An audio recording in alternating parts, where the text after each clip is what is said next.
Sir, good evening. Good evening. Nice. So, Mr. Sra has also joined with us. Sir, good evening, Ji. Sir, good evening. Rai sahab, Good Mr. evening. Baljinder has joined us. Good evening, sir. Good evening. So, good evening, friends. We welcome you all on behalf of Beyond Law CLC in an endeavor to continuously make the knowledge down the line amongst not only students, lawyers, and as we see today, we have also the executive joining us to give the insights, while we have amongst us Mr. Amardeep Singh Rai, who is an additional DGP and is presently working as an ADGP NRI Affairs, and Mr. Baljinder Singh Sra, additional district and sessions judge of Punjab cadre, and he's the member faculty at Chandigarh Judicial Academy. The topic, according to us, is quite intriguing, and while we were discussing with Mr. Sra and Mr. Rai, one issue we also felt, despite the fact that all lawyers and a common man should know about the nitty-gritties of the topic of Prevention of Corruption Act, it was also realized that it is one of the important subjects while we were preparing for the higher judiciary. These insights are given by none other than the person who himself had taught during the judicial services. Therefore, this also became a catalyzing point to have a topic on this aspect, and more so when we are always seeing.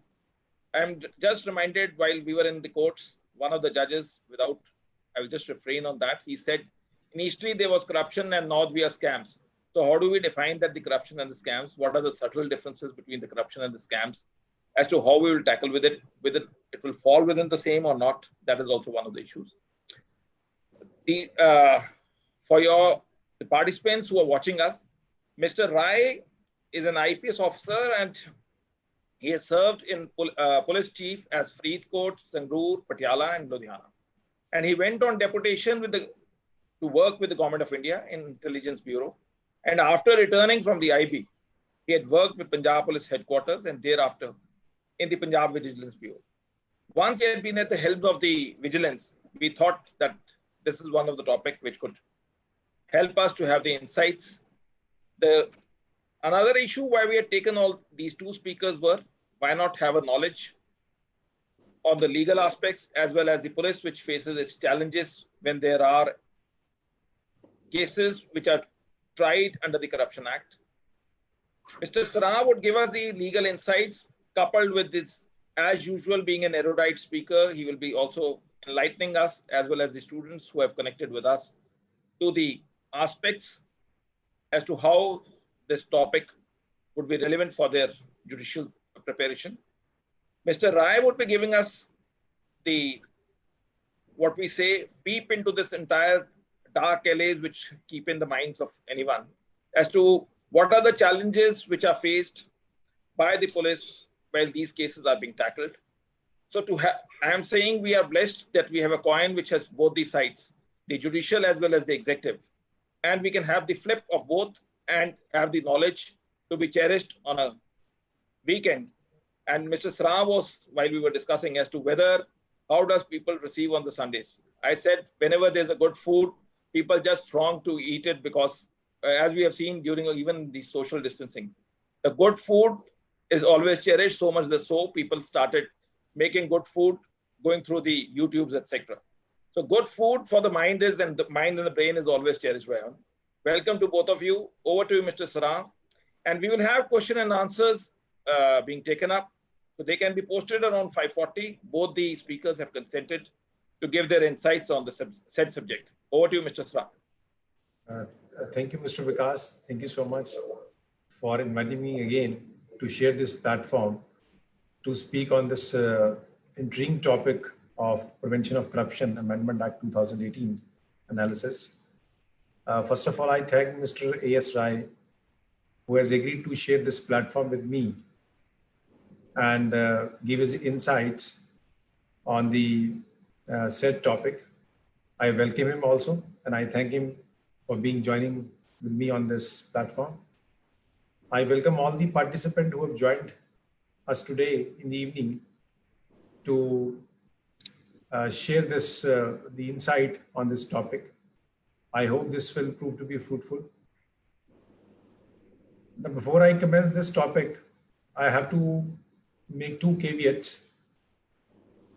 One, that since this Amendment Act came into force on 26th of July 2018, we have very little judicial precedent on the subject, and therefore whatever analysis I make only as a student of law.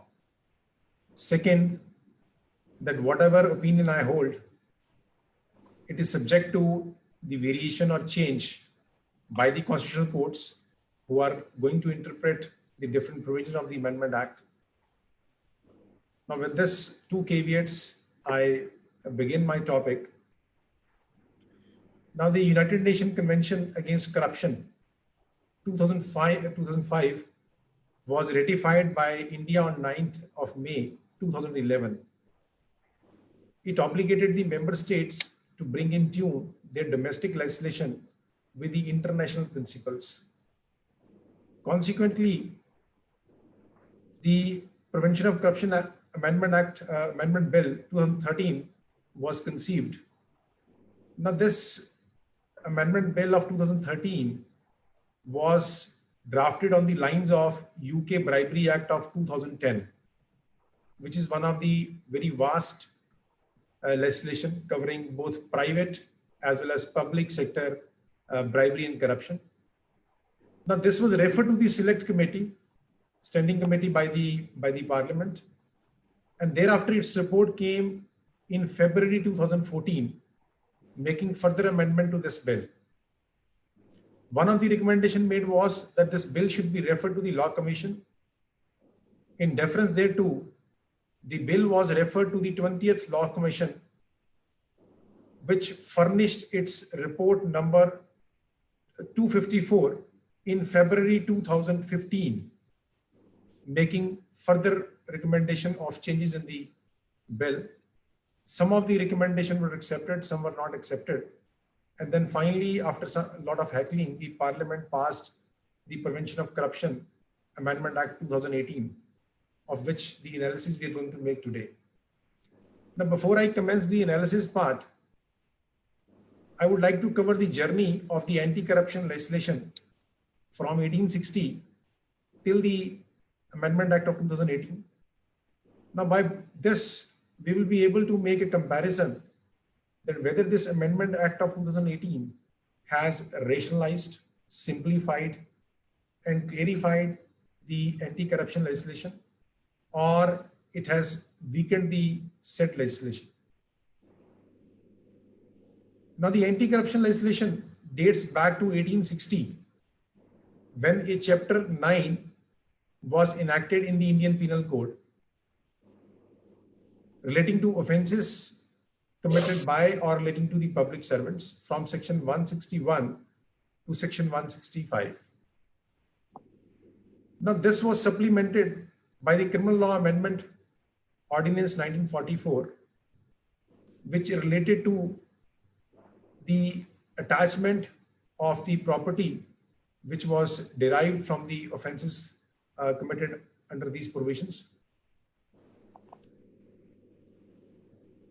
Now, thereafter, this was supplemented by the Prevention of Corruption Act 1947.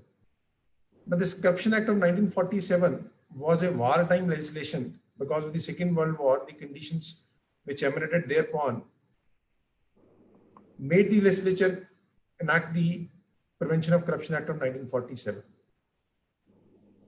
This was further supplemented by the Criminal Law Amendment Act of 1952 and the Anti-Corruption Laws Amendment Act 1964.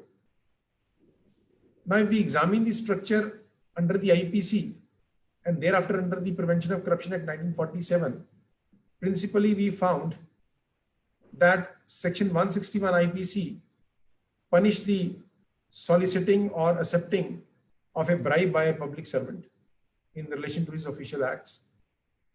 This was also extended to the persons who were expecting to be public servants. Thereafter, the Act of 1947 added a new offense of criminal misconduct in Section 5 of this Act. In fact, the offense of criminal misconduct had 5 different strains or parts from Clause A to Clause E, covering different acts of the public servant, which were brought within its ambit. Apart from Section 161, we had Section 165 of the Indian Penal Code, which relates to the obtaining or accepting of valuable property or pecuniary advantage without consideration or for inadequate consideration from the persons who had some connection with the official functions or likely to have connection with the official functions of the public servants.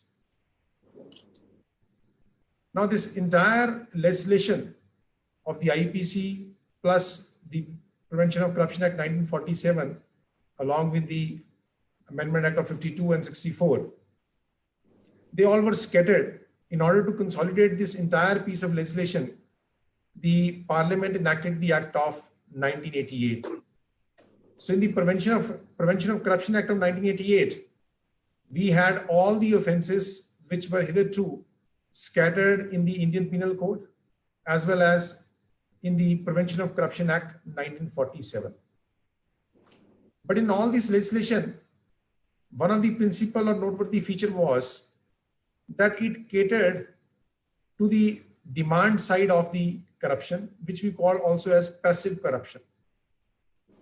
So far as the supply side of the corruption was concerned, that is the bribe giver, he was not initially, even under the IPC, punishable as a substantive offense. All IPC provided was that if he himself was a tempter, then the bribe giver could be hauled up for the offense of abetment either under Section 109 of IPC or 116 of Indian Penal Code. The reason for this omission was that at the time of enactment of Indian Penal Code, it was thought that bribery in this country was more in the nature of extortion and not willingness on the part of the general public. Therefore, the drafter did not conceive of having the offense of bribe giver as a separate substantive offense. This position was only changed by the Criminal Law Amendment Act of 1952, which inserted Section 165A in the Indian Penal Code, providing for the punishment for the abetment of the offenses under Section 161 and 165 of the IPC. Now, under the Act of 1988, principally, again, the Act catered to the demand side or passive corruption. Section 7 of the Act punished the public servant for accepting, agreeing to accept, or obtaining illegal gratification. Then thereafter, if we examine the Act of 1988, Section 8 and 9 of this Act covered the acts of touts, intermediaries who used to receive illegal gratification in order to influence the public servant or induce him by corrupt or illegal means or by exercising personal influence. Then Section 11, which was one of the important sections of the 1988 Act, covered the act of public servant for accepting or obtaining valuable things without consideration or for inadequate consideration from the persons who were either concerned or likely to be concerned in his official functions. Then Section 13, which was the reincarnation of Section 5 of the 47 Act, punished the act of criminal misconduct of the part of public servant. Basically, it had 5 different strains from Clause A to E. Now, why I want to discuss this is because from here we can find out that there was overlapping in the Act of 1988, which was required to be ironed out by the Amendment Act of 2018. Now, clause A and clause B of section 13, subsection 1, punish the habitual commission of the acts which were stipulated in section 7 and 11 of the Act of 1988. So a single act under section 7 was punishable as an offense under section 7 itself. But if there is a habitual commission of the acts of section 7, then it amounted the aggravated offense of criminal misconduct under clause A of this Act of 1888. Clause B of this section 13 dealt with the habitual commission of the acts under section 11 of this Act.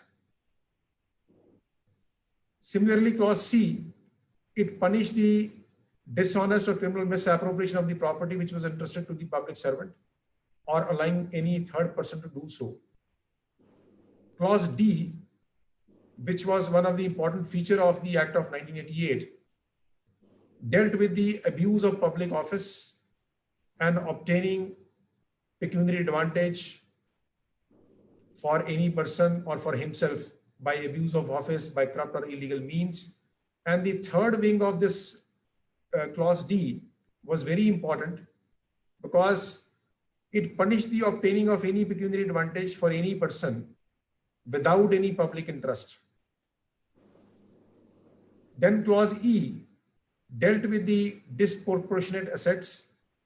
This clause E was meant for the purpose that the undetected corruption can be caught hold at this stage. Suppose the public servant has been able to amass disproportionate wealth and without having been caught in committing his acts, then this clause was the residuary, we can say a reservoir or residuary clause where the undetected corruption can be caught at this last stage. Now, if we examine these few provisions under the Act of 1988, we will notice that whenever the case is put before the court by the investigating agencies, we often find that along with section 7, section 13(1)(a) or sometimes section 13(1)(d) is also involved along with section 7. But let us see whether there is any overlapping in these provisions, and let us see the difference also. Now, as I said, the 13(1)(a) dealt with the habitual commission of the acts. Now we must make take a notice of this fact that previous conviction of the offense and subsequent prosecution of the offense is something different, which we often find in different other acts. But here it was not the previous conviction, it was only the habitual commission of the acts. There was no requirement of previous conviction in order to invoke section 13 subsection 1 clause A or clause B. So therefore, if in a given situation a public servant is caught taking a bribe, and during the course of investigation the investigating agency is able to procure evidence indicating that in the past also he has been indulging in this practice, there are certain witnesses, or during the course of investigation the investigating agency was able to catch hold of some unaccounted wealth which points towards the fact that he has been habitually committing such acts, and there was a presumption also under section 20 of the Act in favor of the prosecution in these offenses. So therefore, a public servant was liable to be convicted both for the offense under section 7 of the Act as well as section 13(1)(a) of the Act. And this is one, we can say, overlapping, because 13(1)(a) dealt with the aggravated form of the offense of section 7, and clause B dealt with the aggravated form of the offense under section 11 of the Act and was punishable on the higher side, that is with more quantum of sentence than what was stipulated in section 7 or section 11 of the Act. Then let us see the correlation between section 7 and section 13(1)(d) of the Act. Now section 7, as I've said, relates to the offense of soliciting or accepting or obtaining the illegal gratification other than legal remuneration by the public servant.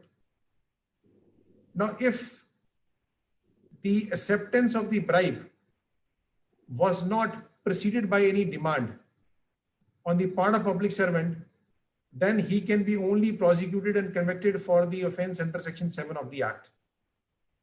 But if the public servant accepting illegal gratification was preceded by the demand, then he was liable to be prosecuted both under Section 7 and Section 13(1)(d) of the Act.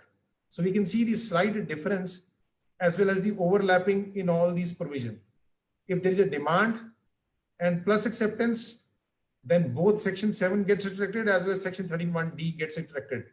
Because in 13(1)(d), the important distinction is that the word obtain has been used, unlike in the other clauses where both acceptance as well as obtaining, both the formulations have been used. Now, therefore, we have already examined that there was a lot of overlapping in these provisions. Now, let us now examine the Prevention of Corruption Amendment Act 2018 and to find out whether it simplifies all these offenses, whether it avoids this overlapping, whether it is able to capture all the acts of misconduct which is done by the public servant, so that even after the amendment, the act remains as robust as it was prior to the amendment.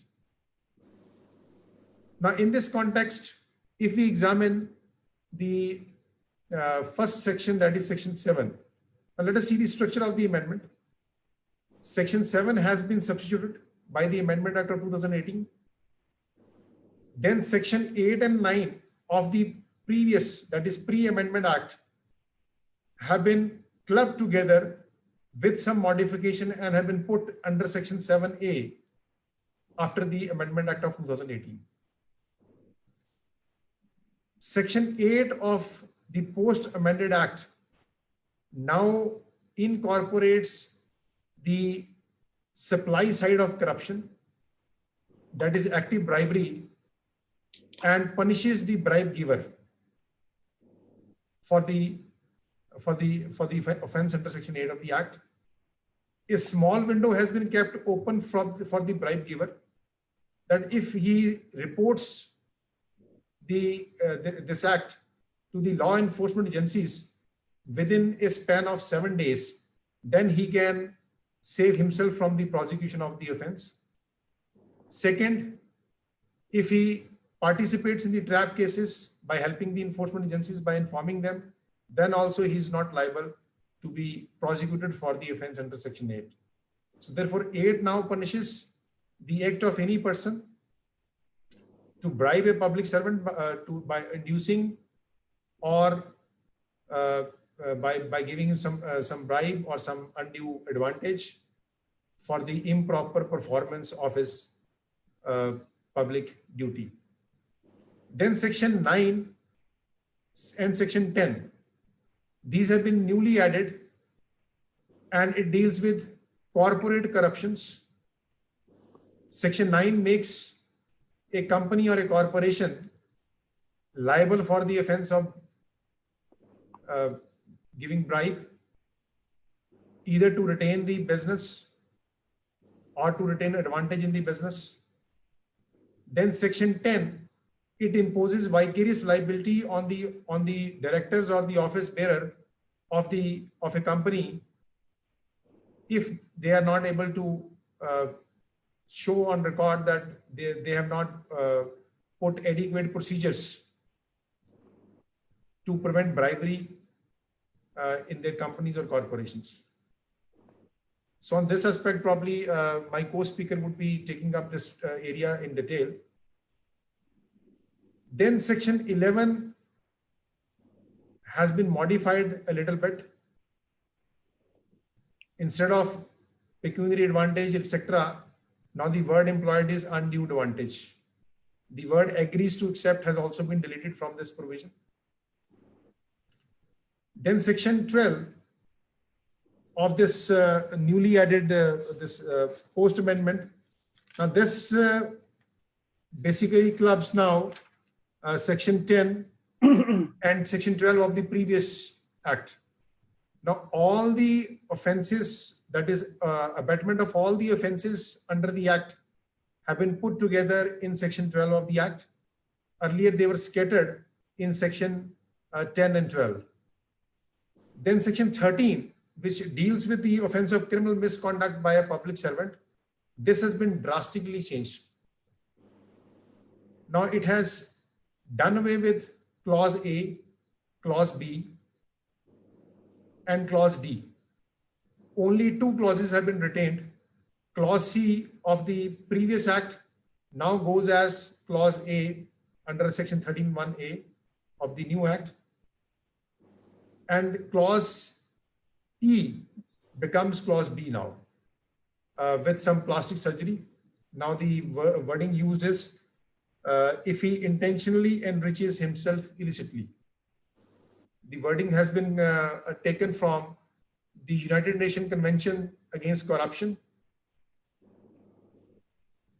Now let us examine that whether this change effected in section 13 of the act has weakened the anti-corruption legislation, 1.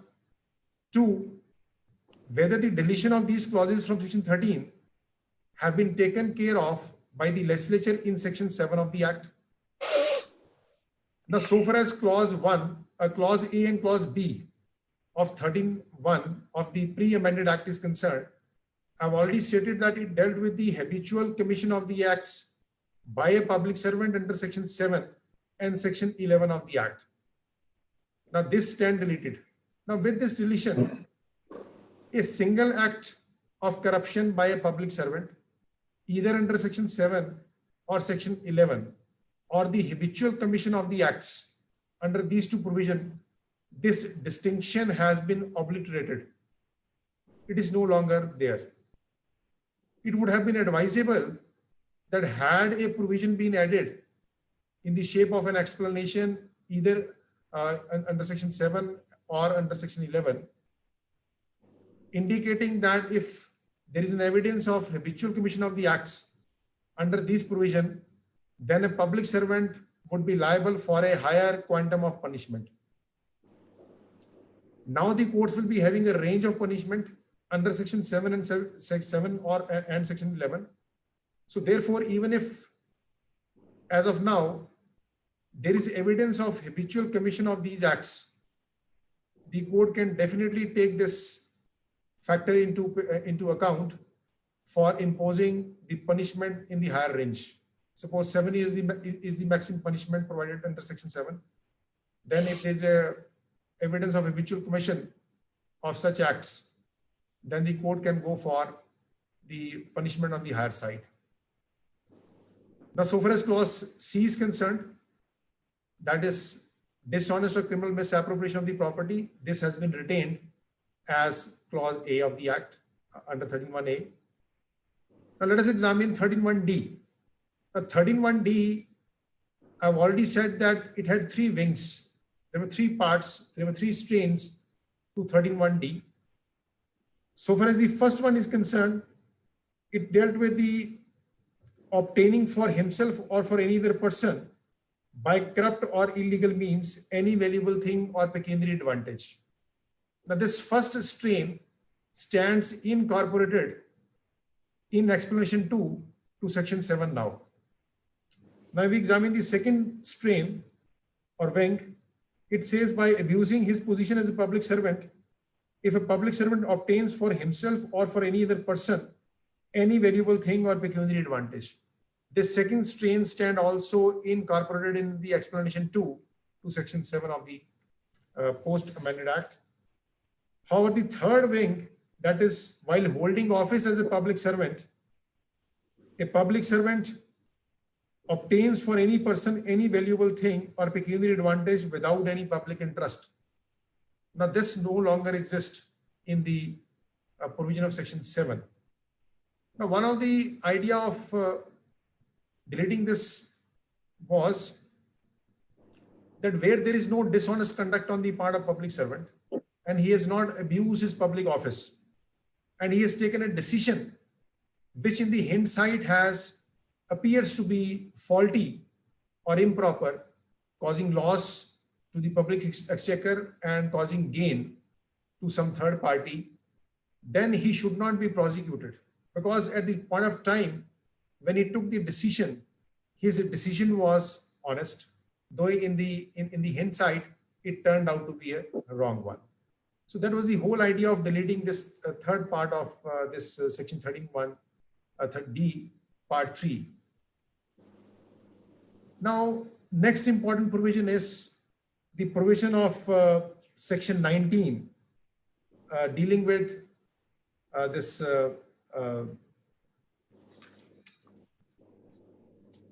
previous sanction for prosecution. Now, there is some modification in this after the Amendment Act of 2018.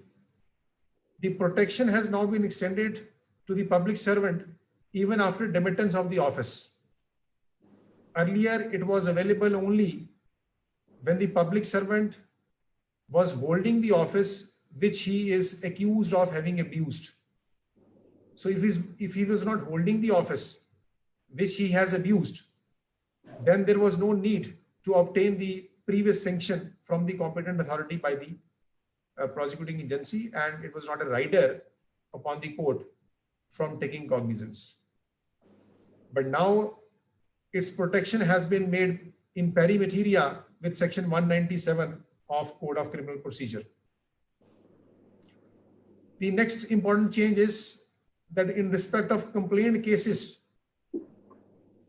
the rule of audi alteram partem, that is a right of hearing, has been extended to a public servant before the competent authority decides upon the grant or non-grant of prosecution sanction on the application of the complainant. There have been certain conditions they have set up in the provision that a private complainant, once he files the complaint and once the court issues the process under section 204 of the Code of Criminal Procedure, only thereafter he would be applying for the prosecution sanction from the competent authority.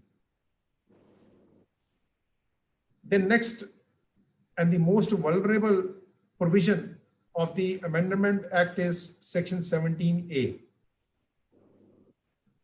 Now, section 17A has introduced an interdict to the police officer from even initiating a preliminary inquiry, investigation, or inquiry in certain situation. Now, if we read this provision of section 17A, it says that a police officer is debarred from conducting any inquiry or investigation into any offense which is alleged to have been committed by a public servant, where the offense relates to the recommendation made or decision taken by such public servant in discharge of his official functions or duties. Now, this paraphrasing of these words, this carries significance. It is not in every situation that this provision would be attracted. Then, if we examine this, the proviso which is appended to this provision, in case of trap cases where the public servant is caught red-handed, then this provision or interdict would not be applicable. Now, this itself has got a checkered history. Earlier, the central government has issued a single directive, that is Directive 4.7 para 3I, which was a set of instructions issued by various departments to the CBI under the Delhi Special Police Establishment Act 1946, which prescribed the modalities which were to be adopted by the CBI in conducting investigation in these offenses.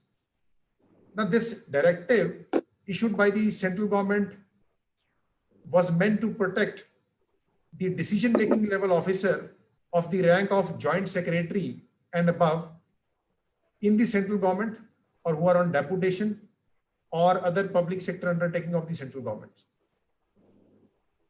Now, this directive was challenged before the Honorable Supreme Court in the case of Vaneet Narayan versus Union of India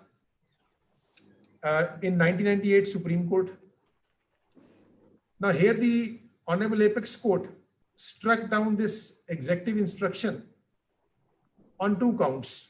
One, that it interfered with the right of investigation by the enforcement agencies into the acquisition of corruption and other such cases. Two, the Delhi Special Police Establishment Act confers the power of investigation on the CBI, and therefore this power cannot be negated, which is conferred by the law by issuance of an executive instruction. Now, the second attempt was made by the government by introducing Section 6A to the Delhi Special Police Establishment Act 1946 by the Amendment Act 45 of 2003 with effect from 12th of September 2003. Now, it was the reincarnation of the single directive which was earlier issued. This amendment also protected the decision-making level officer of the rank of Joint Secretary and above with the central government. But the only change was that earlier it was the executive instruction and now it was in the shape of a legislation. Now, this was again challenged before the Honorable Apex Court in the case of Subramanian Swamy and others versus Director CBI, AER 2014 Supreme Court. Now, again, this was struck down by the Honorable Apex Court on two counts. One, that it was discriminatory in nature because it sought to protect only the officers of the rank of Joint Secretary who are employed in the central government or on deputation with the central government or its public sector undertakings, but not the state level officers of the same level who were also taking decision-making or taking decisions. Second was that it sought to throttle the investigation at its inception itself and therefore interfered with the rule of law. So one of the point or the reason which was developed by the Honorable Apex Court was that rule of law is one of the facet of Article 14 of the Constitution of India. And therefore, if the rule of law is affected by this amendment, it will automatically be violation of Article 14 of the Constitution of India. So therefore, on these two counts, this Section 6A of the Delhi Special Police Establishment Act was struck down. Now, in the 2013 bill, the same Section 6A was tried to be restructured by the legislature. Now, once it was referred to the standing committee, the standing committee made recommendation that instead of restructuring the Section 6A, Section 17A was added to the bill. Now, in the bill, the power to grant the permission for this investigation inquiry was vested with the Lokpal and Lokayukta. Now, when this bill was referred to the 20th Law Commission, it recommended certain changes, but so far as the power to give the permission, that was recommended to be vested with the Lokayukta or Lokpal, that is the independent body. But this recommendation was not adhered to by the legislature. And now the present act, if we examine, it confers the power upon the concerned competent authority who is entitled to, we can say, where the public servant is employed. The wording is that in case of a person who is or was employed at the time when the offense was alleged to have been committed in connection with the affairs of the union of that government, and similarly in case of state government. So therefore, now the difficulty is that the enforcement agency would have to ask the same very authority to grant the permission to initiate the inquiry or investigation against the same very authority. Now, this amendment, this provision has been already challenged before the Honorable Apex Court, and the matter is still pending. But if we take the cue from the previous decision and the reasons developed by the Honorable Apex Court for striking down Section 6A, then this provision of that is Section 17A, is the most vulnerable provision of the Act. It does not stand the test of constitutionality. Reason is the fundamental principle that anybody who has committed the offense, the accusation must be investigated properly by the enforcement agency. That principle stands nullified by this provision.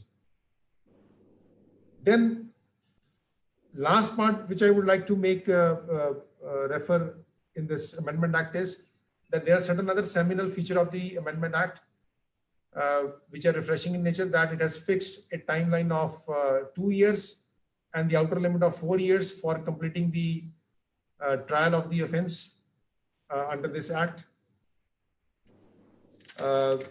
Then apart from this, few more changes have been effected, which are not so important.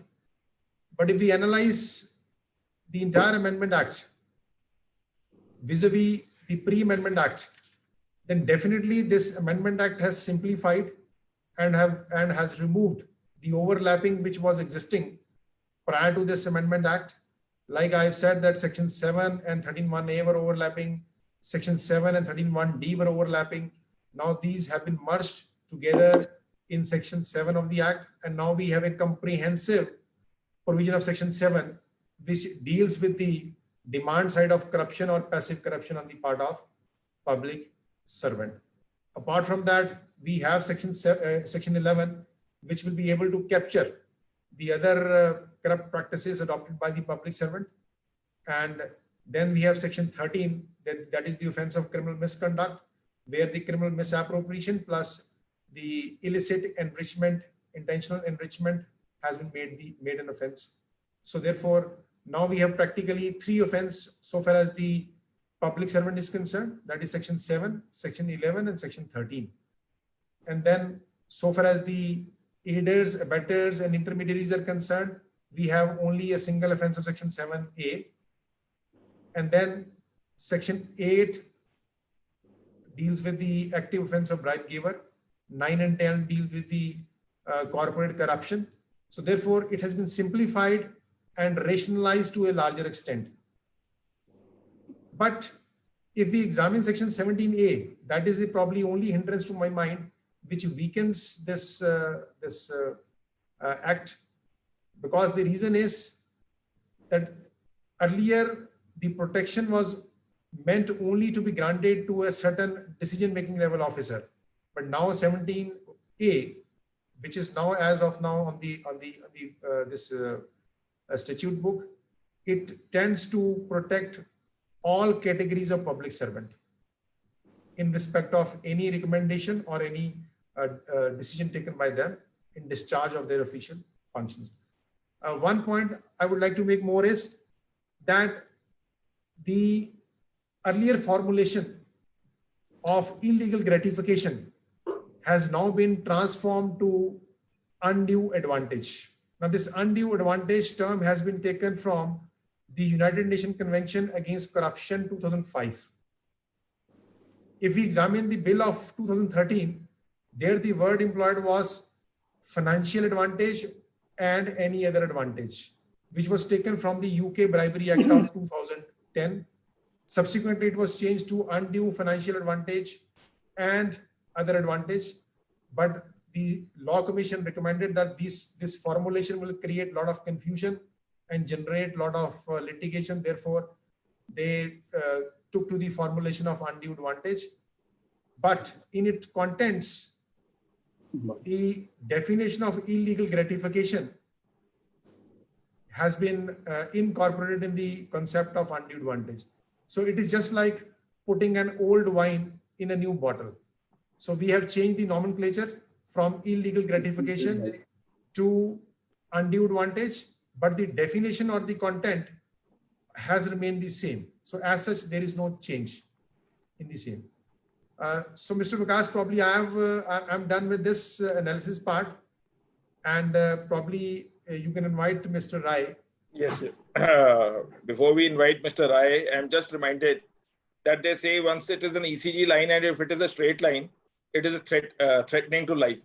But once there is webinar and the participants are continuous, it gives more thrill than shrill. So I had seen that the participants only continue to increase and they are quite stable. So thankfully, it is not an ECG line that a straight line gives you more threat. So it rather gives you a rejoice that the speaker is just binded up. As we were discussing on one of the platforms, we would like to ask Mr. Saran that what was the key of his mantra that he used to always talk in the written examination. Today, I saw that without a blink of the eye, he could just speak. I thought that I had just unmuted myself, or I was looking to a YouTube channel where everything was going off recorded, no blink, everything coming off the ease.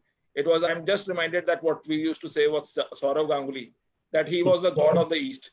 So speaking and learning from you would always be a pleasure. And Mr. Rai,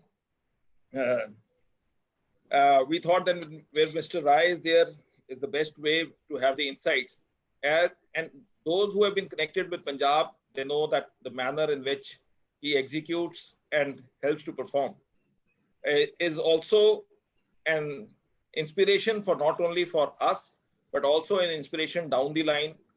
Even the police and public at large feel that PP, one is that Punjab Police, and this is PP, what I would say here would be public performance when it comes to being of Mr. Rai, that people actually cherish that.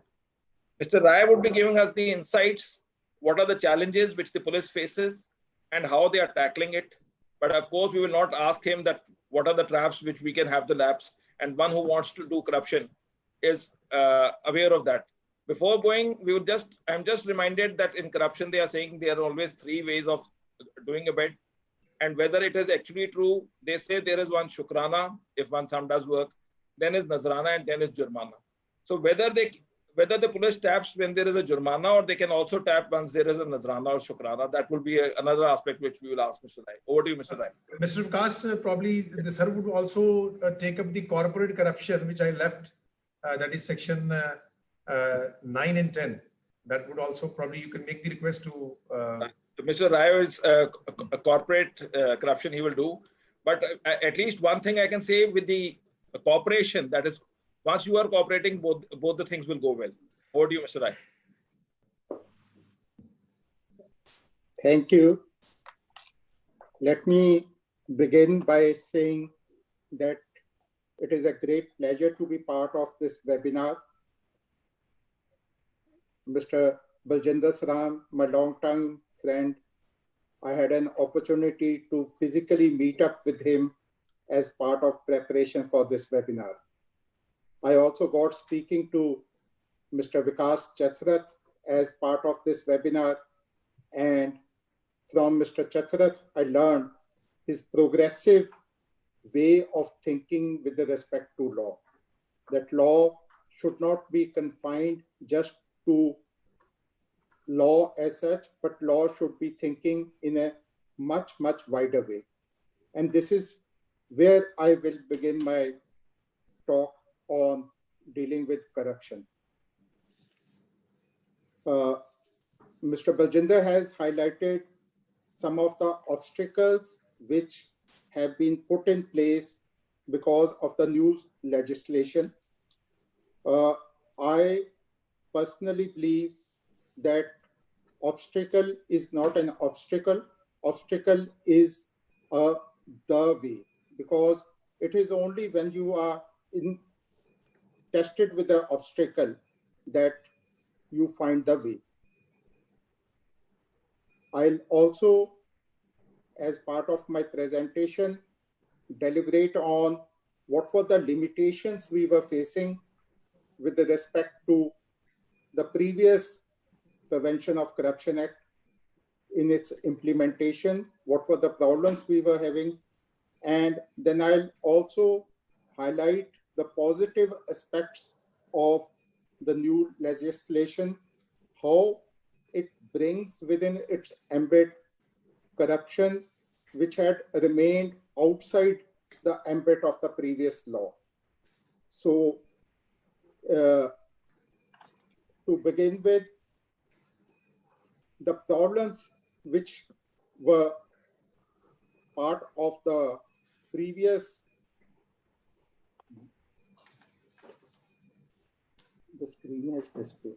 It's visible and it's audible also. Okay. It's So visible and audible. The part of the problem which we faced with the previous Prevention of Corruption Act, and which has been highlighted by Baljinder Sarang as one of the seminal features of the present act, is the timeline for prosecution of these cases. It is one of the theories of crime that crime is a cost-benefit analysis. Every criminal works on the theory whether he can get away with the crime or he is likely to face the consequences of that crime. In prevention of corruption cases, there were very many instances where the culprit was able to get away with the crime, and not only was he able to get away with the crime, the public messaging which went out was that it pays to be corrupt, because the prosecution took so many years in its prosecution of the case that by that time the public memory of having taken any action against that person was lost.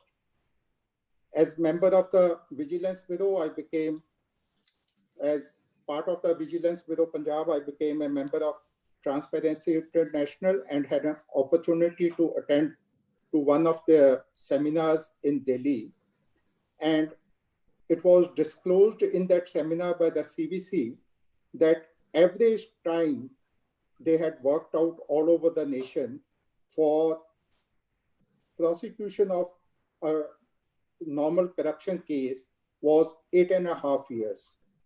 And recently, many of you would have read in the news about the conviction of Jaya Jaitley, which has come at end of 2 decades. It took almost 2 decades for that prosecution to succeed in conviction of Jaya Jaitley. So what kind of message were we sending out to the public? The message was not that the state is firm against the corruption. The message was that it is one of those typical Indian things that chalta hai. As long as one can get away with it, you can go ahead with it. Another related thing which we attempted in Vigilance Bureau, while being part of the Vigilance Bureau, was that if it is going to take so long to prosecute these corruption cases, the loss which the state suffers due to corruption, that remains unplugged. Now, how do you, instead of prosecution only, you have to think of the positive ways in which a message goes, one, that the state is seized of this problem. We had thought of putting in place preventive corruption as a strategy. Now, preventive corruption as a strategy would mean that you keep tweaking the law or keep tweaking the government procedures so that instances of corruption come down. In some of the, where is the happening of corruption in the government? Happening of the corruption in government happens at those places where either the government is a service provider or the government has some discretion with respect to some of the licenses. So the idea was that where the government is a service provider, we should keep suggesting to the government that introduction of technology, simplification of the procedures, increasing the supply of the services are those things which help in bringing down the corruption. So it was part of our effort to dovetail preventive corruption, make preventive corruption as part of the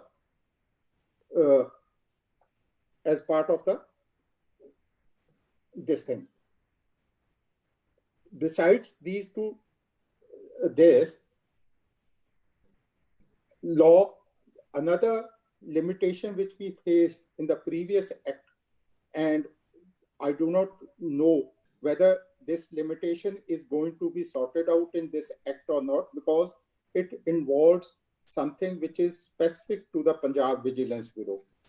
The limitation, as it may seem very, very ironic, that most of the Punjab government offices are situated in Chandigarh, but the Vigilance Bureau of Punjab does not have its jurisdiction in Chandigarh. So we cannot take action against any officer in Chandigarh who is working in Punjab government. That is such a big limitation on the Vigilance Bureau that, from my memory, I recall there has only been one case of trap in of a IS officer, and in that case also the case was moved to Mohali, and it was a case which was based on a certain fudging of facts, and therefore the case ultimately lost out. Another thing which we have observed as a limitation is that the person could get away by making a false allegation against a public servant and instituting the process of law against that public servant, and then setting into motion the whole procedure, and at the end of this thing, it was found that the complaint was false. So we could proceed against that person under Section 82, but the fine and the jail punishment under that section was very limited. That also was a limitation in the previous legislation. The positive aspect of the new legislation is that it takes trust as the value and places greater trust in the public servant, and also looks into the corporate side of the corruption, the collusive side of the corruption. And it is my thinking that with this progressive legislation, we would be able to deal with many of the cases which are now moving out of the government arena, and much of the corruption which is going to be in the corporate sector, and how the corporate sector is going to influence the public policy, and how that collusive corruption is going to be in the long-term economic disinterest of the country. That is going to be a major from this thing, benefit from this legislation which has come in. We have to keep creating institutions to deal with corruption, but the institutions themselves are dependent on the quality of men who man these institutions. And we have to work on the men as such. And how do we work on the men as such so that we are able to put in place the right kind of men in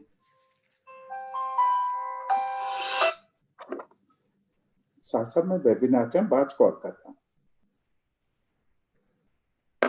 How do we put in place the right kind of men and we create the right kind of atmosphere so that corruption becomes a public issue? Corruption doesn't only generate a hysteria among certain sections of the society, but corruption becomes a public issue where the society as such can deliberate on various aspects of corruption so that the corruption doesn't remain only as a part of the government, but it becomes corruption in the other sections of the society, corporate corruption being one.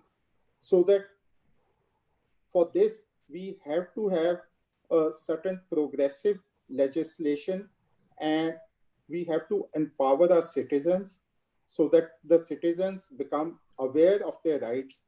And in this regard, I would like to say that a right to information was a progressive legislation.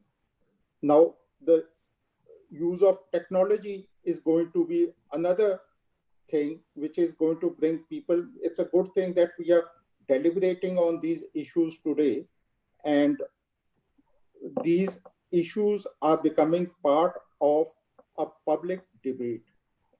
We need more debate. The best defense for a democracy is through public debating, through public intellectuals who can take up these issues, debate them in a calm manner, and then arrive at a solution for these issues. This is mainly what I would like to highlight from my side. I wouldn't like to go in for a monologue as such. As the questions arise, I would be able to say more on this issue in my queries to the questions. Thank you so much, and I welcome the questions now. Mr. Rai, thank you. Mr. Vikas, I would like to just sum up a few drawbacks of the Amendment Act. I would like to make just few points on this before you take up the question answer session.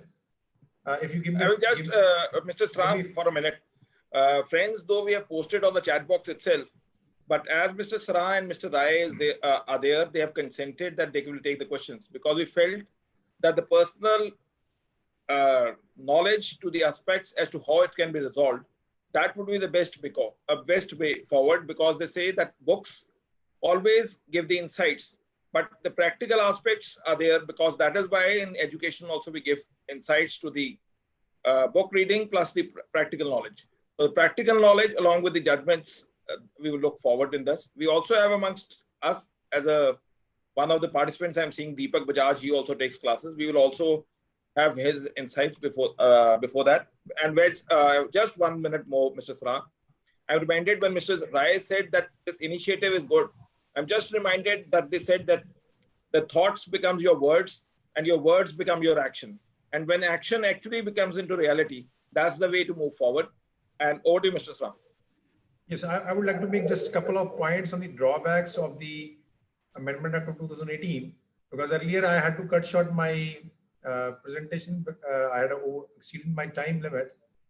I could not make it, but now since my co-speaker, Mr. A.S. Rai, has summed up his side of the insights, I could just make a couple of points on this. Now, pre-2018 amendment, the bribery legislation, that is section 7, covered the act of public servant as well as a person who was expecting to be a public servant. So therefore, a person who was still not a public servant, but who expected to be a public servant, he was liable to be prosecuted for the offenses under section 7 if on realization of the expectation he occupied the office and conducted himself improperly and with regard to the previous undue advantage and bribery he has taken. Now this formulation has been deleted, and it is difficult to bring such kind of acts of a person within the ambit of newly carved section 7. Second is the in section 7 as well as section 11, 7A, the formulation agrees to accept has now been deleted. And now the only formulation we have is obtain, accepts, or attempts to obtain. The fourth formulation has been deleted. So this, to my mind, this might get covered under clause C of section 7 within the ambit of term anticipation or in consequence. But otherwise, this formulation has been deleted. Then third is, now under the Act, it is the improper and dishonest performance of public duty which has been made punishable under this Act. Now, what is dishonest? What is improper? These terms have not been defined under the Act. But if we go into the history of this legislation, I've already stated that the bill was drafted on the lines of UK Bribery Act, where the term improper was taken on the basis of a expectation test of a reasonable man. So therefore, any public duty performed by a public servant in breach of trust, impartiality, that would be covered within the ambit of improper. So the test of impartiality, the test of trust, and third one was in breach of good faith. So if there is a breach of any of these formulation, good faith, impartiality, trust, then in that eventuality, the public duty would be taken to be improper. Now, so far as the formulation dishonestly is concerned, it is not clarified whether it carries the same meaning which is ascribed to this formulation under section 24 of the Indian Penal Code, that is causing wrongful gain or wrongful loss to somebody, or whether this formulation carries a general meaning. So anything which is not honest, or which we can say is in contravention of the standard of honesty or rectitude, would be covered within the ambit of dishonest. To my mind, this is going to generate a lot of litigation in the court of law, that what is the term improper or dishonest performance of a public duty means. Then third is, in respect of disproportionate asset case, under section 13(1)(b) now, the obligation to report the income to the concerned department, that rigor has been deleted now. So therefore, if the income was from lawful sources, irrespective of the fact whether that was notified to the concerned department or authority, that would be taken within the ambit of this provision. So that rigor has been modified, or we can say to some extent. Then 17A, I've already stated, it has been extended to the whole range of public servants with the formulation with respect to the acts relating to recommendation being made, or the second word is which is used as or decision taken by such public servant in discharge of his official duty. So this again is going to generate a lot of litigation and create confusion, that what are the acts which would be covered within the ambit of recommendation, because day in, day out, we see the public servant taking policy decisions. That is true from the lowest level till the highest level.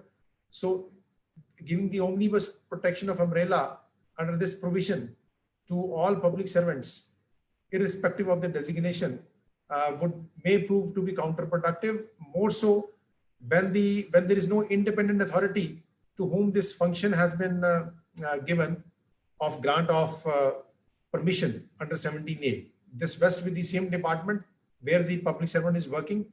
So we can say, in contravention of the provision of the bill as well as recommendation of the Law Commission, that it should be vested with the Lokpal or Lokayukta. It has gone to the same department where the public servant is working. And last point I would like to make is that there is no provision for grant of compensation to the victim of corruptions. Now, under the United Nations Convention Against Corruption, this was one of the main features of that convention, that compensation should be awarded to the victims of corruption. Now, under this act, we don't have any such provision specifically. In the absence of the same, the courts may have to fall back upon section 357 of the CRPC and grant compensation to the victims of corruption once they adjudicate the case. So from the fine amount, they can award the compensation to the victim, or they can award the compensation, deholds the fine on the part of the accused. So these are the few drawbacks I wanted to highlight. So now we can go for question answer session, Mr. Vikas. I will just ask Mr. Deepak, since he has also been teaching, what is his insights, and then we will take the questions meanwhile. Yeah, so Deepak, what do you say? Thank you, Vikas. The reason this act has been very nicely explained by Shri Baljendra Sir, as well as the practical inputs by Shri A.S. Rai sir. I will only like to add the some of the important judgments which will have a larger effect and which will have effect or help the practicing lawyers who are practicing on the corruption area litigation. The first important judgment is Vivek Batra versus Union of India, which was reported in 2016, volume 4, recent criminal reports 679, page number. The intent is that in the Corruption Act trial, sanction plays a very important role, and there are very technical issues. Many accused gets the benefit of these technicalities. Therefore, Honorable Supreme Court in this Vivek Batra judgment has settled the issue. I would like to read just few lines of this judgment. That is, sanction cannot be held invalid only for the reason that in the administrative notings of different authorities, a different opinion has been noted down, and the final decision is something else. Which means during the course, when the process of taking the sanction was being taken by the prosecuting agency, even if there are some contradictions or some different notings, that would ultimately will not help the accused if the final verdict or the final sanction has been given by the competent authority. So this controversy has been laid to rest by Vivek Batra judgment. Second judgment which I want to discuss is that is S.R. Chaudhaya versus State of Karnataka, which was reported in 2016, volume 2, recent criminal reports 831 by Honorable Karnataka High Court. It deals with the issue that we see that whenever a public servant has been booked, a parallel departmental proceedings also has been initiated. And sometimes the accused is exonerated under the departmental proceedings. So that very accused tries to take the benefit in the criminal trial. So this controversy has been laid to rest by the Honorable Karnataka High Court, and the relevant part is where the accused has been exonerated in a departmental proceedings. The exoneration in departmental proceedings ipso facto would not lead to exoneration or acquittal in criminal cases, which means the parameters of the yardstick or the burden of the proof under the criminal law is different. The accused will not get a blanket benefit that I have been exonerated by my department, so the criminal charges may also be dropped. The third and last judgment, sir, I would like to submit is that is State through Lokayukta Police versus Sadashiva, which has been reported in 2017, volume 1, recent criminal reports 346 page by Honorable Karnataka High Court. This deals with the issue where now we see that in government departments, the officials have been recruited on contract basis. Now, during the contract basis, the official who is working on contract basis, if he indulges into any corruption, the question was whether he can be booked or the proceedings can be initiated. This controversy has been laid to rest in this Lokayukta Police judgment, and the relevant part is any person who is appointed on contract basis to do a public duty is a public servant. He is liable to prosecution under Prevention of Corruption Act if he accepts illegal gratification. So in this regard, there was also a confusion when a trial comes to the Honorable Session Court that the person takes a defense that I am not on the rolls, I am on the contract basis. So this controversy has been laid to rest. These are the three important judgments. Otherwise, the provisions have been very well explained by Shri Baljendra Sir. Thank you very much, sir. Deepak, the way you explained the position, I'm just reminded it is commonly said that 2 is a company, 3 is a crowd. But it was realized that no, but sometimes the other aspect I was reminded, the more the merrier. So the merrier is only for the knowledge sharing parts. So what will they say? The 2 wheels of the knowledge sharing becomes one. But the spare wheel sometimes actually helps in the right way and the right way. I'm not saying in any way that you are a spare wheel, but you spared your time. That is why I'm using as a spare wheel, and the insights given by you would actually be cherished by everyone. So, Mr. Sarah and Mr. Rai, we are taking the questions. Abid Khan, there is a public servant who takes bribes. Then what? Whether department will give him charge sheet in order to conduct the departmental proceedings, or FIR lodged against him in order to conduct the judicial proceedings, or both can initiate simultaneously. Yes, Mr. Vikas, both the proceedings are distinct. They can go hand in hand. The departmental proceeding is for initiating the departmental action against him. The criminal proceedings under the Act is for punishing the conduct which is punishable under the Act, and therefore both can go, and the results would be different. In case of criminal proceedings, the result would be either conviction or acquittal. If it is conviction, then sentence would be handed out. So far as departmental proceedings are concerned, the punishment would be under the departmental rules. For the benefit of the participants and those who are connected with law, they can read the judgment of Captain M. Paul Anthony, 99 Supreme Court, which says that where are the cases where the departmental proceedings can be stayed? Let's assume there is criminal. In case there are the same witnesses and exactly the same charges, then they say preferably till those witnesses are examined in the criminal court, then they can be stayed. Otherwise, they are distinct because they say in the criminal law, it should be beyond reasonable doubt. Insofar as reasonable probability in a civil law. So read that Captain M. Paul Anthony judgment of 99 Supreme Court. That will clarify. And another judgment which is invariably uses GM Tang, that is 2006, which say that is the exceptional judgment which says because the witnesses have been examined before a judicial magistrate or in the court proceedings, their testimony, let's assume there is an acquittal, then though it should be given credence because departmental proceedings are on a different tangent.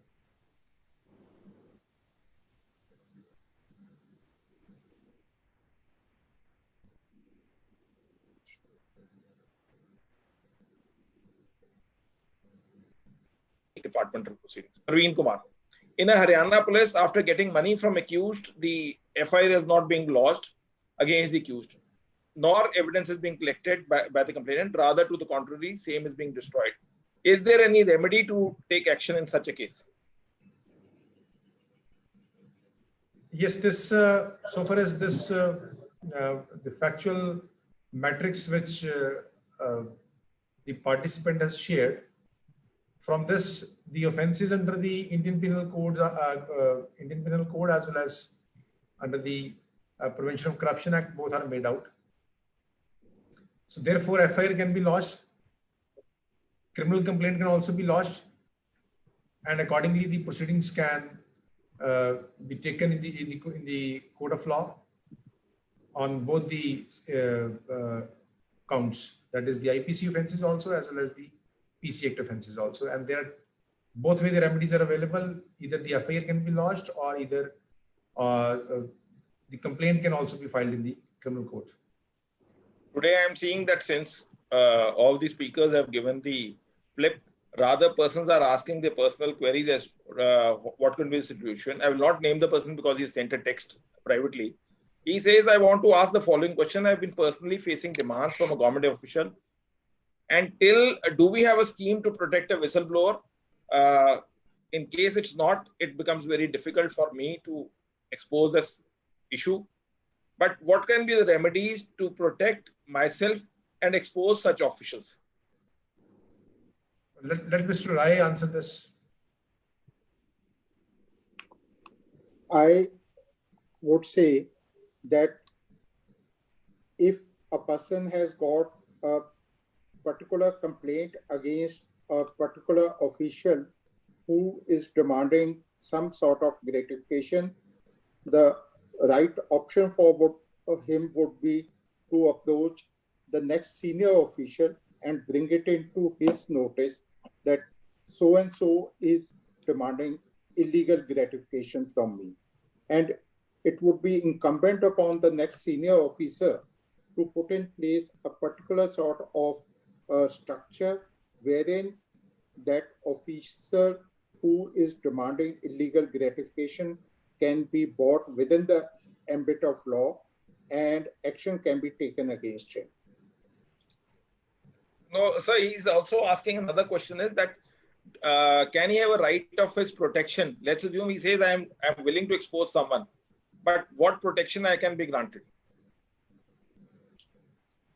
I'm not very sure about what is the legal position with respect to the whistleblower, that what protection can be given to him. But if his case against the official is that he is demanding illegal gratification, there is a demand which is being made of him, he should approach the next senior official and submit his case. So, with respect to Baljinder can pitch in with respect to whether there is. Baljinder, Sapan is saying we will ask you also. I have unmuted Sapan Dheer. Sapan Dheer says that he would like to give his input. If Deepak also has his insights, he can post me on the chat box. We will unmute him also. Over to you, Sapan. In fact, to the query only, I am just responding with the permission of Mr. Baljinder Sra and Mr. Rai. So far, this question with regard to the protection to the whistleblower is concerned, there is an act provided by the legislation, that Whistleblower Protection Act. Under that act, the whistleblower has always have protection of a privacy, for which he need not to worry if he can go against any corrupt officer. He can make complaint without any showing any details of his everywhere. There is an act provided, Whistleblower Protection Act. Apart from that, Mr. Vikas, I would like to add that even if he approaches the Anti-Corruption Bureau, in that case also under the Act after the amendment of 2018, if he's either reporting the corruption within the period of 7 days, which window is open, after he has given the illegal gratification, or he has approached the enforcement agencies prior to that and is helping them in a trap case, in both the situation, he is not liable to be prosecuted. So therefore, he has the protection from penal prosecution 1. 2, as Mr. Sapan Dheer has said, that so far as his privacy is concerned, anonymity is concerned, that can also be maintained under the Whistleblower Act. So therefore, he has twofold protection. Probably I'm not aware that what are the formalities or parameters under the Act to get its protection, but there might be some authority before whom he can apply the protection. Yes, authority is there. So this is by Parveen Kumar. Is permission required in case of a private complaint against a public servant for offences like 420, 466, etc.? Now, so far as the offences under 467, 420 is concerned, the provision which is applicable is section 197 of CRPC, because these are IPC offences. These are not offences under the Prevention of Corruption Act, 1. 2, the ambit of 197 is a bit different than the ambit of section 19 under the Prevention of Corruption Act. Section 197 protection is available only to the public servants of a certain rank. That is those who are appointed and whose removal authority is the government of the state or the central government. So therefore, only class 1 officers, they are only entitled to protection under section 197 CRPC, whereas section 19 of the PC Act grants protection under the PC Act offences to all categories of public servant. That is 1. 2, the ambit of 197 is narrower. There, the protection under 197 CRPC would be available if the alleged act has got intimate connection in with the discharge of official duty by the public servant. Now, so far as the offences under 420, 467, etc. are concerned, the courts have consistently held that these do not fall within the ambit of the discharge of official duty. Therefore, there is no need to seek any prior sanction for prosecuting the public servant for these offences. Baljinder and Mr. Rai, there's a question by Harshvardhan Singh Raul. If an FIR is lodged against an accused and charge sheet has been filed, He's on bail, and FIR has been filed after his retirement. It should have been FIR has been registered after his retirement after 4 years. Now, what about his pension? Though this topic is not related, I can just give the slight peep in into it. Just read Rule 2.2 of Punjab Civil Services Rules, Volume 2, Part 2, because I gather that Mr. Harshvardhan is from Punjab. It says that in case of the charge sheet having been filed subsequently, then in that eventuality, there is a protection of 4 years in respect of no punishment can be done. Insofar as the pension is concerned, read Rule 2.2 itself, it should be probably subclause 3, which says that the pension up to 1/3 can be protected. But here is the case, what you are recommending is simpliciter of a FIR. It is not a case of conviction. Even in the case of conviction, the Rule 2.2 protects him because it says it's a deferred payment which you have earned during your service. Until or unless there are certain cases where it is allowed that you can be allowed, but this FIR is subsequently, wherein it says that you can be allowed to be retired. Let's assume there is an FIR pending, subject to that particular case. But that's, again, it varies from case to case and rules to rules, because it's well established by now that judgments are not statutes. So statutes are to be inferred, and doctrine of precedents only help you to move forward, but they cannot be treated as a statute to state therein that there is one judgment. It has to be applied in a tight compartment manner. I can ask Mr. Rai also to give, Mr. Bajinder to give his insights as well. Well, let Mr. Rai answer this. I wouldn't be able to comment much on this because it's purely a legal kind of an issue that what should be the position with respect to But it will pension. be governed by the service rules. It will be That's what I'm governed by the saying. service rules. Since I'm saying, I'm gathering that he's from Punjab or Haryana, then he will have to just examine Rule 2.2 of Punjab Civil Services Rules, Volume 2, Part 2. So I don't think we are having. There's one question I was thinking that he's saying from Gujarat. Harshvardhan is from Gujarat. Mr. Harshvardhan, then you will have to check the rules, or you can share it on the WhatsApp number what I've given to you. Probably invariably the state rules and the central government rules invariably have the same wording. This is by Sagar Kole. If an offense reveals after the retirement of public servant and after his retirement, case has been lodged. But and after retirement, who has given sanction for? Who will give sanction for further proceedings? Yes. He says the FIR is lodged subsequently, then who will give the sanction for further proceedings? Yes. Now, so far as the position of a retired public servant after the Amendment Act of 2018, he has the protection of Section 19 of the Act. Even after his demittance from office, the prior sanction from the for prosecution from the competent authority is required to be obtained. Now, in that case, the time period when he was occupying the office which he has allegedly abused, the competent authority to grant the sanction would be one who would be entitled to remove him from office at that point of time. So Section 19 now specifically cover this such kind of cases, and after obtaining the prior sanction, only then the court can take cognizance of the offence. FIR can be lodged, investigation can be conducted, and then sanction has to be obtained. Then the case will go to the court of law. Thank you to all the participants. Before I will ask Mr. Sapandhir, who is also coordinating the events, kindly do stay connected with us for the upcoming webinars. Tomorrow we have, as we see that dynamism, that the Constitution is evolving with the flux of time. Tomorrow we have a topic of dynamism of right to life, Article 21 of the Constitution of India. And the speaker would be Mr. Ashok Agarwal.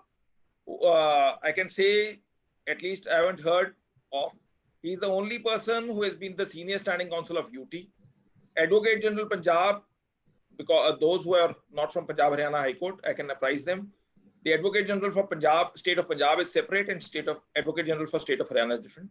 He has been the Advocate General of State of Punjab, and at that point of time, he was conferred the status of cabinet rank. And he had also been the Advocate General of Haryana. So 3 one, the state capital, UT has their own panel. He has been the senior standing counsel. And Advocate General of both states, it only speaks volume of the speaker. So kindly do stay connected with us tomorrow, 5 p.m.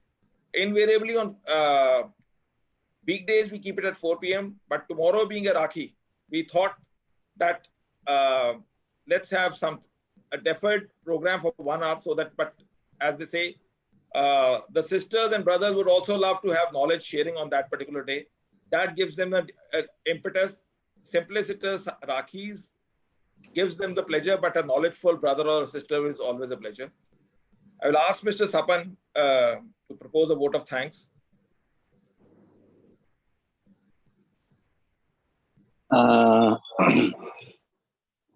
Welcome, Mr. Srai and Mr. Rai here on this platform of ours, Beyond Law CLC. Today, in fact, we have learned a lot with regard to the legislative provisions of old and new Prevention Corruption Act from Mr. Sra, and ultimately their practicalities as well as difficulties being faced by the prosecution agencies in those practicalities from Mr. Rai. I know both these officers personally since long, and both of them are very dedicated, honest, and brilliant officers of Punjab government. So far, Mr. Sra is concerned, I may say that he is a book in himself. There is so much more to learn from him. On every topic he can speak, and we will always be learning from him. So far, Mr. Rai is concerned, he is always busy in his duties. He is a very dedicated officer. Now, even today, we have seen attending his phone calls of his officers in this webinar as well, while he was speaking. So I must thank both of them that they have spared their valuable time for us to share their insights on these provisions of Prevention of Corruption Act. And I say personally, as well as on behalf of Beyond Law CLC, that we will have another session from you both to learn on some other aspect on this webinar only at Beyond Law CLC. Thank you very much for your insights. Before parting, I will just, sometimes I do say things in lighter vein. When I was looking at the resume of Mr. Rai, it said it has NRI affairs. So I thought that a common man could also think that he will be giving tips how the NRIs could have affairs. Just like what we say that you are the, invariably there is a sticker of our being a member of the Bar Association. It is written as member of the Bar Association. So in a lighter way, they say that the servant asked the lawyer, sir, once you are the member of the Bar Association, ek bottle mere liye bhi la dena. One more thing I would say about Mr. Rai. He is neighbor of mine in Chandigarh also, as well as from the district also. Thank you, everyone. Again, on behalf of Beyond Law CLC, being the coordinator, I thank you all, those who have coordinated and joined us for the knowledge sharing from the speakers, that is Mr. Sra and Mr. Rai, and the inputs being given by Mr. Deepak Bajaj and Sapan Dheer, which set the ball into motion and snowballed into a knowledge platform. And it is always a pleasure learning from persons who have deep insights. Stay connected with us, for that gives us motivated that we should keep on doing the webinars and there could be better knowledge. Everyone stay blessed, stay happy, and stay at home. Thank you. Thank you, Vikas.